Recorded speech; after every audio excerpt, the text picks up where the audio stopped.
Hey guys, গুৱাহাটীৰ পৰা ৰিকুৱাৰমেণ্টৰ কাৰণে নোটিফিকেশ্যন আহিছে যদি আপুনি ক্লাছ 10, 12 বা গ্ৰেজুৱেট কমপ্লিট কৰিছে বা ফাৰ্মাচিষ্ট ডিগ্ৰী আপুনি কমপ্লিট কৰিছে বা ডিপ্লোমা আপুনি কমপ্লিট কৰিছে তেতিয়াহ'লে আপুনি এইটো ভেকেন্সিত এপ্লাই কাৰণে এলিজিবল হ'ব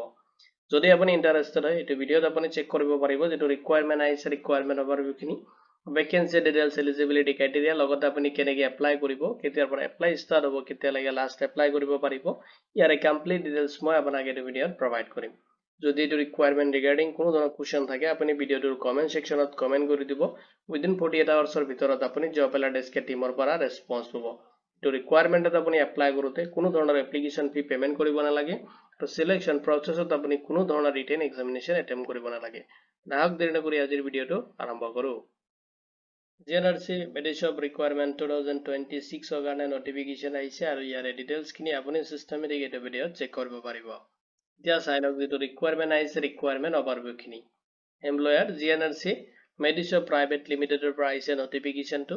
টোটাল পোষ্ট দি আছে আপুনি 20 পোষ্টৰ কাৰণে এপ্লাই কৰিব পাৰিব ৰুলছ খিনি দিয়া আছে আপুনি store cells and building associate লগতে আপুনি ফাৰ্মাচিষ্ট পোষ্টত এপ্লাই কৰিব পাৰিব জব লোকেশ্যনটো আপোনাৰ গুৱাহাটী আসামত হ'ব আৰু এমপ্লয়মেণ্ট যেটো টাইপ আছে এইটো কোম্পানী পেৰোল হ'ব এতিয়া চাই লওক ভেকেন্সি কিনে আপুনি এপ্লাই কৰোতে ফলো কৰিব লাগিব এলিজিবিলিটি ক্ৰাইটেৰিয়া খিনি যদি আপুনি ষ্ট'ৰ সেলছ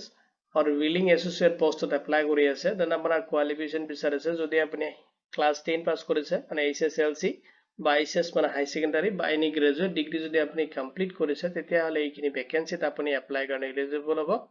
লগতে আপোনাৰ স্কিল বিচাৰিছে বেসিক নলেজ থাকিব লাগিব আপোনাৰ কম্পিউটাৰ এপ্লিকেশন ইজ মেন্ডেটৰী তো আপোনাৰ কম্পিউটাৰৰ প্ৰতি অলপ নলেজ থকাটো মেন্ডেটৰী জানিব লাগিব স্কিল থাকিব লাগিব তেতিয়াহ'লে আপুনি এপ্লাই কৰিব পাৰিব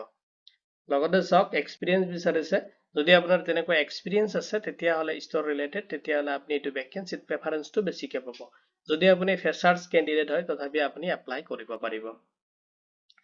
এজ লিমিট বিচাৰিছে মেক্সিমাম আপুনি 30 ইয়াৰ্ছ লৈ কিনে এপ্লাই কৰিব পাৰিব এইটো ৰিকুৱাৰমেণ্টত নেক্সট যেটো পোষ্ট দি আছে ফাৰ্মাচিষ্ট যত আপোনাৰ কোৱালিফিকেশ্যন বিচাৰিছে যদি আপুনি বি ফাৰ্ম বা ডি ফাৰ্ম কমপ্লিট কৰিছে তেতিয়াহ'লে আপুনি এপ্লাই কৰিব পাৰিব লগতে আপোনাৰ মেন্ডেটৰী আসাম ফাৰ্মাচিষ্ট কাউন্সিলত আপোনাৰ ৰেজিষ্ট্ৰেচন থাকিব লাগিব তেতিয়াহ'লে আপুনি এইটো ভেকেন্সিত এপ্লাই কৰিব পাৰিব স্কিল থাকিব লাগিব আপোনাৰ কম্পিউটাৰ এপ্লিকেশন নলেজ তেতিয়াহ'লে আপুনি এপ্লাই কৰিব পাৰিব লগতে আপোনাৰ মেক্সিমাম যেটো এজ দি আছে আপুনি 30 ইয়াৰ্ছ লৈ কিনে এপ্লাই কৰিব পাৰিব এতিয়া চাই লওক স্যালাৰি এণ্ড বেনিফিটছ খিনি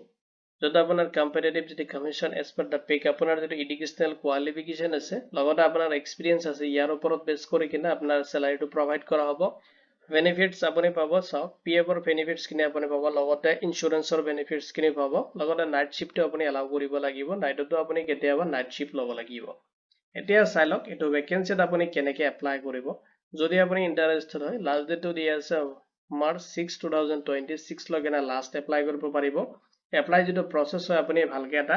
ৰিজ্যুমে বা CV আপডেট কৰি ল'ব আৰু মেইল আইডিটো আপুনি নোট কৰি ল'ব এইটো মেইল আইডিত আপুনি আপোনাৰ CV বা বায়োডাটাটো আপুনি সেন্ড কৰি দিব লাগিব আপোনাৰ এপ্লাই প্ৰসেসটো মেইলৰ থ্ৰু কমপ্লিট কৰিব লাগিব ইম্পৰ্টেন্ট নোটছ খিনি চাই ল'ব আপুনি must be mandatory and clearly mention কৰিব আপুনি কোনটো পোষ্টত এপ্লাই কৰি আছে এটো যেটো মেইলৰ সাবজেক্ট লাইন থাকে তাতে আপুনি মেন্ডেটৰী ফিল আপ কৰি দিব লাগিব মেনশন কৰি দিব লাগিব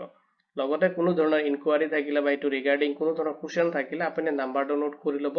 এটো নাম্বাৰত আপুনি 10 AM ৰ পৰা 6 PM লৈ কিনে আপুনি কন্টাক্ট কৰি কিনে কিবা ইনফৰমেশন লাগা হলে আপুনি তাতে কল কৰি ইনফৰমেশন খিনি জানিব পাৰিব এটো ৰিকুৱাৰমেণ্ট ৰিগাৰ্ডিং যদি কোনো ধৰণৰ কোৱেশ্চন থাকে ভিডিঅ'ৰ কমেন্ট সেকশনত কমেন্ট কৰি দিব উইদিন 48 আৱাৰ্ছৰ ভিতৰত আপুনি জব এলাৰ্ট টিমৰ পৰা ৰেসপন্স পাব ভিডিঅ'টো চোৱাৰ বাবে ধন্যবাদ দি কিনে আজিৰ ভিডিঅ' মই ইমানতে সামৰিছো